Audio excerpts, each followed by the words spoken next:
Então os demônios descobriram que se eles mexerem com a sua família, eles conseguem machucar a igreja. Por quê? Porque se destruir a sua família, não tem criança na igreja.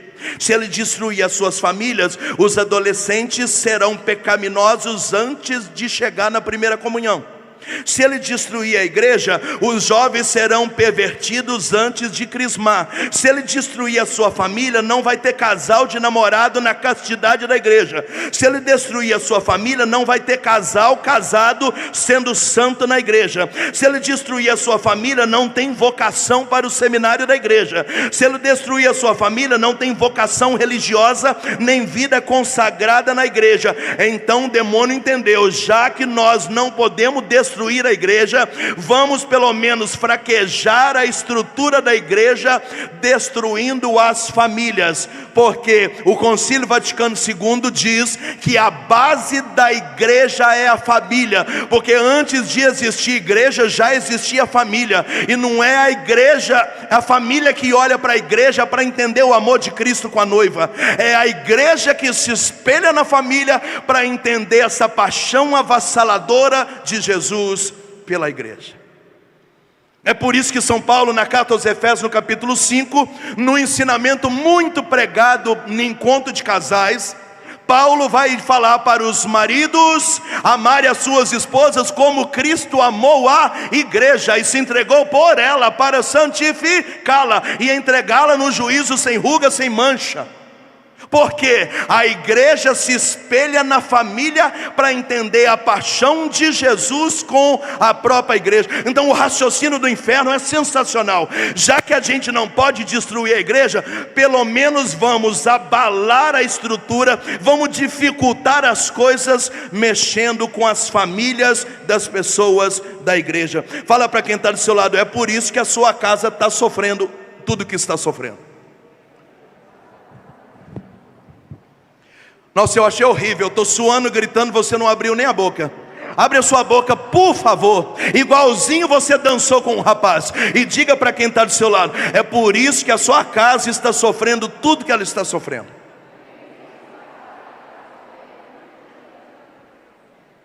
O raciocínio do diabo está correto? Está. Porque o Papa João Paulo II, considerado o Papa das famílias, disse que a família é uma igreja doméstica. Se destruir a sua casa, abalou a estrutura da sua paróquia. Sai o Papa João Paulo II, entre o Papa Bento XVI, hoje o nosso Papa emérito. Ele diz que a família não é só uma igreja doméstica. Ele diz que a família é um santuário. E o Código de Direito Canônico diz que para uma igreja ser elevado ao santuário precisa de 4 coisas. Uma delas, que esteja vestígio de primeiro grau de um santo. Ou seja, quando o Papa Bento XVI diz que a sua casa é um santuário, estava dizendo que acredita que pode haver santo dentro da sua casa, da mesma forma que tem santo dentro da igreja. Pode aplaudir, pode aplaudir.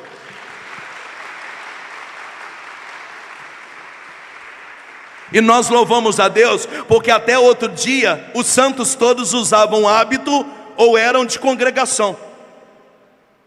Então todo mundo imaginava: eu quero ser santo, eu tenho que ser padre, ser freira, ser religioso, morar no mosteiro. Por quê? Porque todos os santos eram religiosos. Então fica parecendo que gente casada com filho, que acorda cedo, trabalha, paga conta, vai para a fila da lotérica e dirige no trânsito de São Paulo, não pode ser santo. A partir dos pais de Santa Teresinha, a igreja começa a declarar que a santidade dos santos de clausura pode ser a mesma santidade das mães que fazem comida e ajudam a olhar os netos.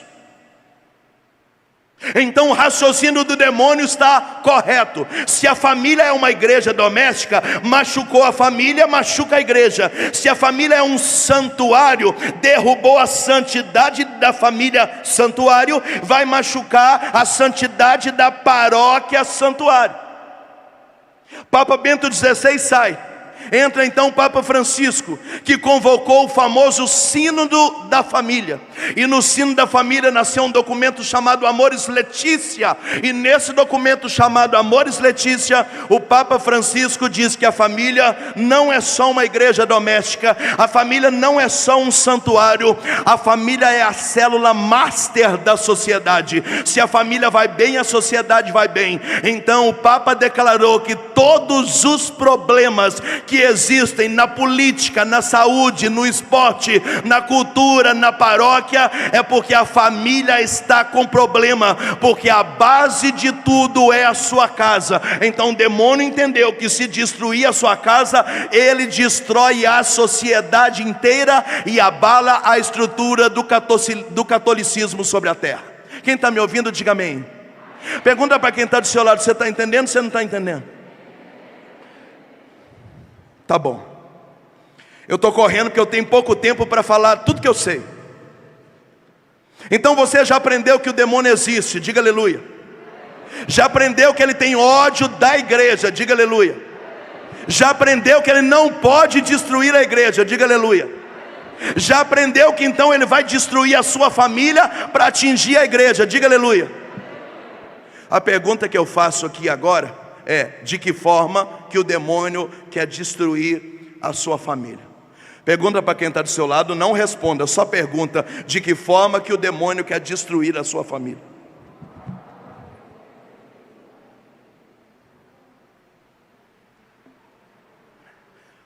E aqui nós vamos entrar no mistério, e eu espero que você tenha maturidade para entender, amém? O catecismo da Igreja Católica começa falando no parágrafo 1850 e vai até o 1874, 24 parágrafos, dizendo que para uma pessoa perder a alma, o demônio quer colocá-la em pecado grave ou pecado mortal. Então, a armadilha do demônio para fazer as pessoas que você ama irem para o inferno é colocá-las em pecado grave e pecado mortal. Diga comigo: pecado grave e pecado mortal. Os pecados graves são aqueles que, primeiro, te tira da comunhão. Quem está em pecado grave não pode comungar. Quais são os pecados graves? São os pecados cometidos contra os 10 mandamentos. Não tem tempo para falar disso agora. São pecados que você tem que se confessar. E o catecismo da Igreja Católica diz que se uma pessoa morre em pecado grave, na hora do julgamento, esse pecado pesa muito contra ela na hora do julgamento. Ou seja, é como se quem morre em pecado grave está 50% condenado e 50% salvo. Se você vai fazer uma cirurgia do coração e o médico diz que você tem 50% de morrer ou viver, você tem ou não tem medo de morrer? É claro que 50% é só metade. Então, se o demônio empurrar os seus parentes para o pecado grave e eles morrerem em pecado grave, metade da salvação deles já foi para o beleléu. O problema é que acima dos pecados graves são os pecados mortais. Os pecados mortais são aqueles cometidos contra os sacramentos e aqueles cometidos contra o Espírito Santo. E é por isso que Jesus diz que cometidos contra o Espírito Santo não tem perdão. Não dá para eu tratar disso agora também, infelizmente. Só que o catecismo da Igreja Católica, no parágrafo 1033, diz que a pessoa que morre em pecado mortal, sem ter tido tempo de se confessar ou se arrepender, ela tem como pena ficar afastado do Todo-Poderoso para sempre, e esse estado de autoexclusão se denomina inferno. Gente, então faz matemática comigo. Os pecados graves, a pessoa tem 50% de chance de ser condenada. Os mortais não, ela já está condenada 100%. Se morreu em pecado mortal, não tem mais salvação. Aí você pergunta: Moisés, mas Deus é misericordioso, Deus é amoroso, Deus não manda ninguém para o inferno. E não manda mesmo.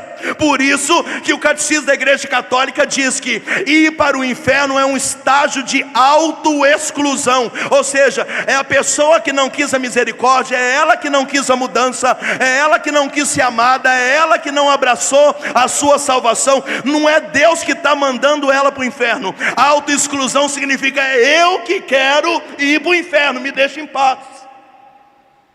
Então, a armadilha do demônio, 24 parágrafos do catecismo, é empurrar os seus parentes e você também em pecado grave e mortal. Grave porque 50% de condenação já está, e mortal porque é 100% de condenação. Gente, muito mais do que frequentar a missa para querer que o marido volte para casa, para querer que o filho não beba mais, para conseguir vitória financeira. Eu quero que você entenda que o demônio quer pegar a alma dos seus parentes e levá-los para o inferno. E a arma que ele tem, diga comigo: pecado grave e pecado mortal.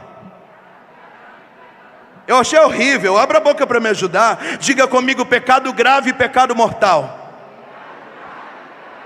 Fala para quem está do seu lado: o inferno deseja a alma dos seus parentes. E eu quero que você entenda que Jesus sofre com isso, porque Jesus estava chorando, irmã, no Monte das Oliveiras, e diz: Jerusalém, Jerusalém, quantas vezes eu quis abraçar vocês como uma galinha que abraça os seus pintinhos, mas vocês me rejeitaram. E Jesus diz: eu não desejo perder nenhum daqueles que o Pai me enviou. Jesus está sofrendo porque os nossos parentes estão em pecado grave, em pecado mortal. Aí você diz: por que Jesus não faz alguma coisa? É a doutrina do livre-arbítrio. Jesus não pode meter o pé na porta do coração dos seus parentes e entrar à força. Isso é Apocalipse capítulo 3, versículo 20: eis que estou à porta e bato. Se alguém abrir, eu entrarei, cearei e farei a minha morada. E se não abrir, ele não entra, por causa da liberdade que Deus deu para o ser humano. Então Jesus é um cavalheiro, Jesus é um gentleman. Ele está do lado de fora da porta chorando, sabendo que quem está do lado de dentro da porta está em pecado grave, mortal, caminhando para o inferno. Mas ele não pode meter o pé na porta. Isso é doutrina do livre-arbítrio. Jesus é Deus, Ele pode fazer qualquer coisa, menos entrar na vida de quem não quer a sua presença. Alguém me ouve? Diga amém. Fala para quem está do seu lado: então lascou. Você vai me desculpar, mas olhando para os meus parentes, eu chego à conclusão: ferrou. Olha para os seus aí, na fé. Imagina agora todo mundo da sua família: sobrinho, tio, genro, nora, avô, avó, cunhados, agregados, namorados, noivo. Olha as músicas que esse povo escuta, a roupa que eles vestem, a vida deles. E fala para quem está do seu lado: mas ferrou ao quadrado.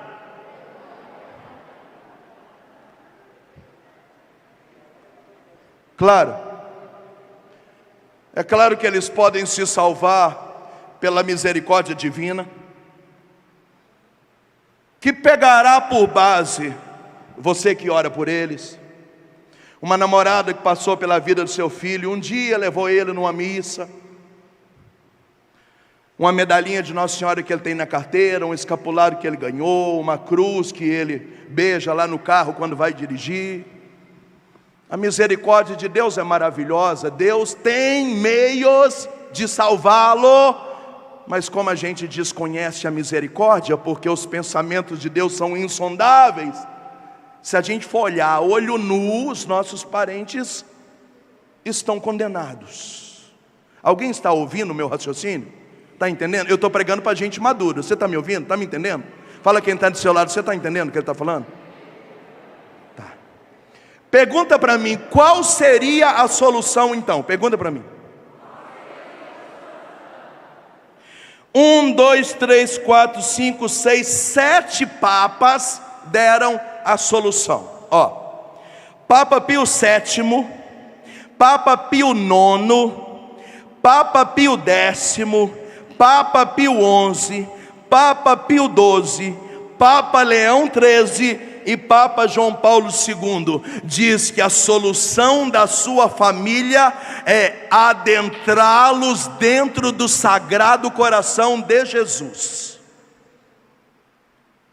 Por que dentro do coração de Jesus? E é interessante que o Papa Pio XII, não fazendo uma crítica, mas ele disse numa bula papal que infelizmente só venera o coração de Jesus na Igreja Católica o apostolado da oração, só.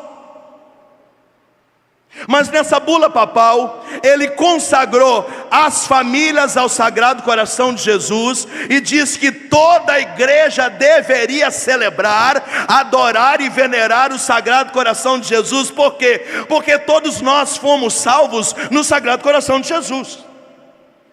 Então, quando aquela lança transpassou o peito aberto de Jesus na cruz, primeiro, nós fomos salvos. Segundo, ele liberou o Espírito Santo. Aquela água que saiu depois do sangue do peito aberto é o Espírito Santo. Terceiro, do coração de Jesus nasceu a igreja. Então, se no coração de Jesus nós fomos salvos, se no coração de Jesus nós fomos batizados, e se no coração de Jesus nasceu a Igreja Católica, a solução nossa e dos nossos parentes é entrar dentro do Sagrado Coração de Jesus e lambuzar no seu sangue e nos batizar na sua água e adentrar na igreja do seu Sagrado Coração. É por isso que Isaías 53 diz, na verdade, ele tomou sobre si nossas dores, o castigo que estava sobre nós pesou sobre eles, e pelas suas chagas nós fomos sarados. Mas Isaías começa o texto dizendo: ele foi transpassado por causa de nossos crimes. Os 7 papas disseram que a solução para salvar os seus parentes é colocá-los dentro do Sagrado Coração de Jesus. Diga isso para quem está do seu lado: colocar a sua casa dentro do Sagrado Coração.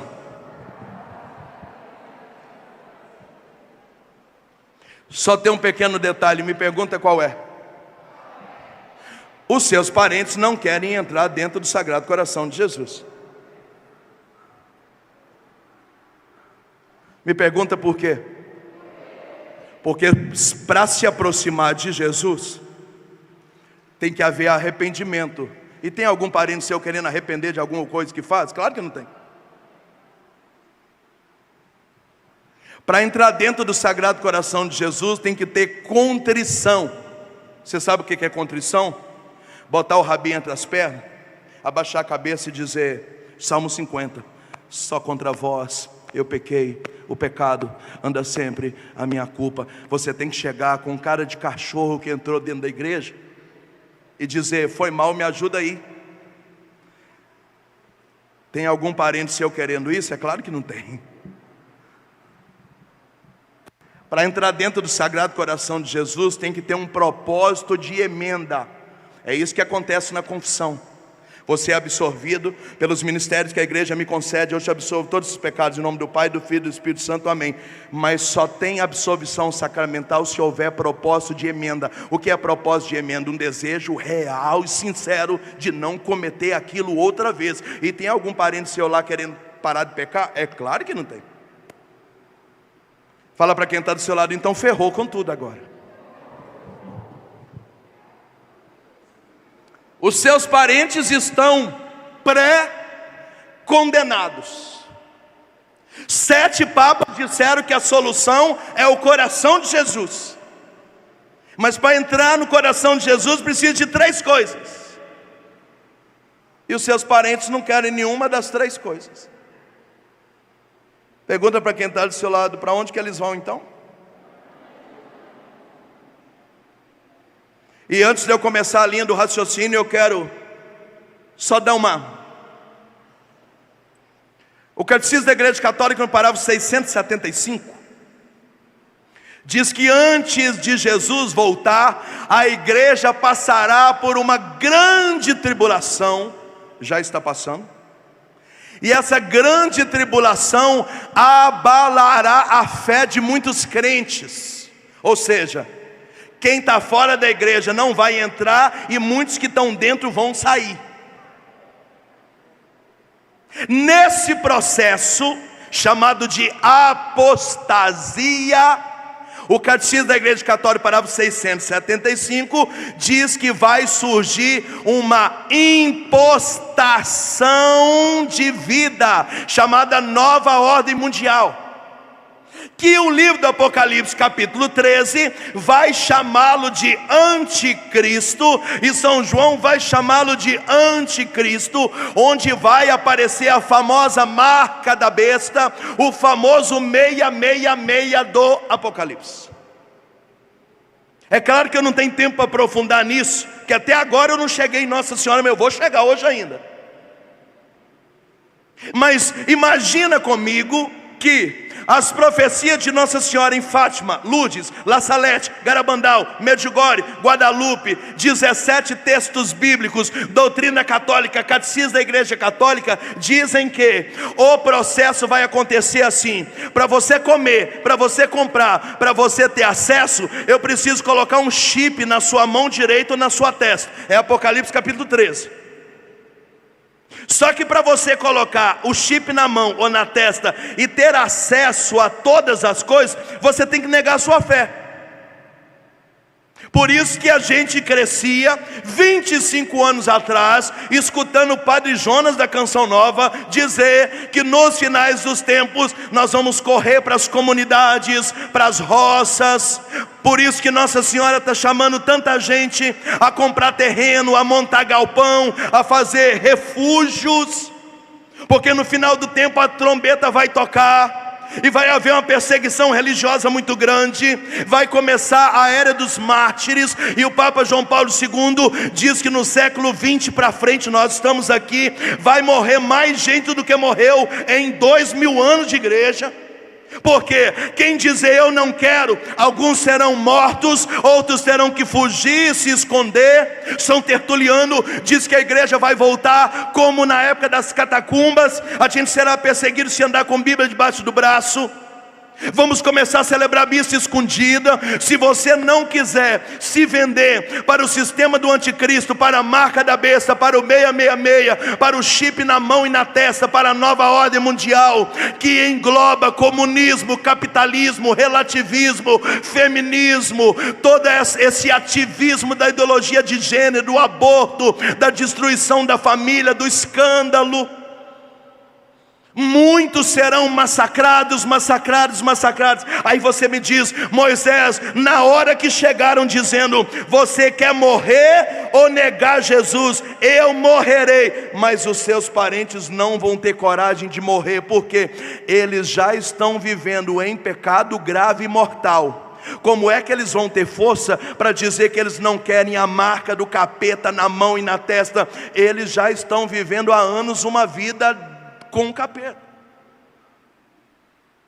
Então, se eu vivo a castidade, eu vou dizer para o demônio: me mata, mas eu vou morrer católico. Por quê? Porque eu estou livre.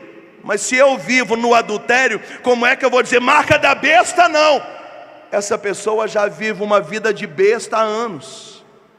Ela já tem a cabeça dela marcada, porque a cabeça, os pensamentos, o consciente, o subconsciente, seu passado, seu presente, seu futuro, sua alma, seu espírito, seu intelecto, sua razão. E porque na mão direita é a destra, as suas ações, os seus gestos, as suas decisões, a sua postura, o seu dinheiro.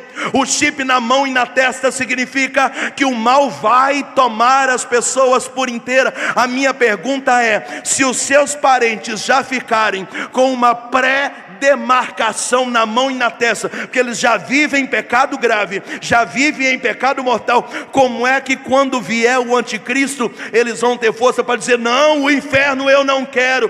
eles já estão há muito tempo vivendo uma vida errada. Eles foram adestrados para receber do anticristo a marca da besta. E se a solução é o Sagrado Coração de Jesus, e eles não querem entrar no Sagrado Coração de Jesus, a gente chega nessa parte da pregação com o sentimento de que a gente rezou e lutou e lutou e rezou, e a gente não conseguiu salvar os nossos parentes. Pergunta para quem está do seu lado: você está entendendo até aqui? Está entendendo? Quem está entendendo, dá um glória a Deus aí para eu saber.